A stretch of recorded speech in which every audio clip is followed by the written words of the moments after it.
आगे भादो महीना श्री गणपति लिए अवतार। आगे भादो महीना श्री गणपति लिए अवतार। अंजोरी पाख चौथे तिथि लाओ, अंजोरी पाख चौथी तिथि ला माने जग संसार, माने जग संसार। आगे भादो महीना श्री गणपति लिए अवतार। आगे भादो महीना एक समय माँ पार्वती हा तन से मैल निकाली जी है, तन से मैल निकाली से भैया, तन से मैल निकाली से।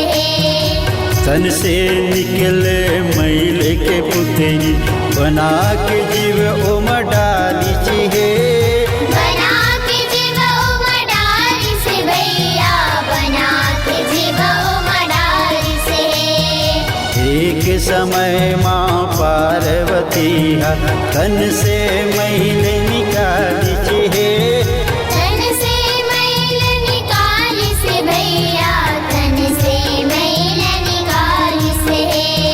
तन से निकले मैल के पुतरी बना के जीव उम डाली जी है, बना के जीव उम डाली से भैया, बना के जीव उम डाली से।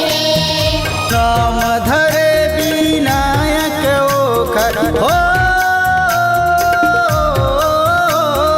नाम धरे विनायक ओखर पूजे जग संसार, पूजे जग संसार।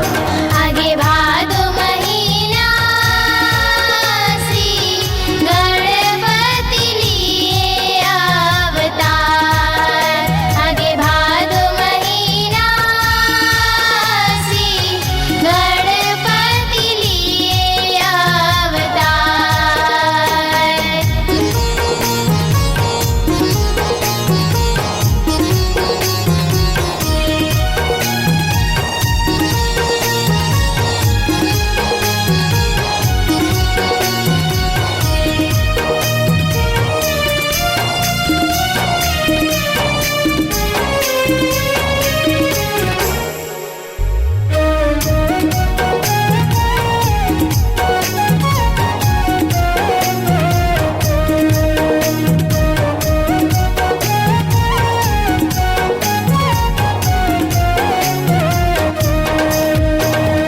हुई झगड़ा जब शिव भोला संग मुड़ी ला त्रिशूल मकाटी से है, मुड़ी ला त्रिशूल मकाटी से भैया, मुड़ी ला त्रिशूल मकाटी से।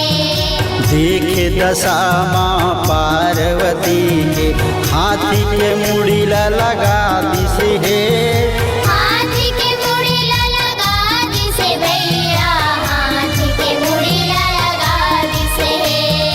हुई झगड़ा जब शिव भोला संग मुड़ी ला त्रिशूल मकाटी से है, मुड़ी ला त्रिशूल मकाटी से भैया, मुड़ी ला त्रिशूल मकाटी से। देख दशा माँ पार्वती के हाथी के मुड़ी ला लगा दी से है, हाथी के मुड़ी ला लगा दी से भैया, हाथी के मुड़ी ला लगा दी से। नाम धरे गजानन ओकर हो, नाम धरे गजानन ओकर पहिरे फूल के हार, पहिरे फूल के हार। आगे भादो महीना श्री गणपति लिए अवतार। आगे भादो महीना श्री गणपति लिए अवतार।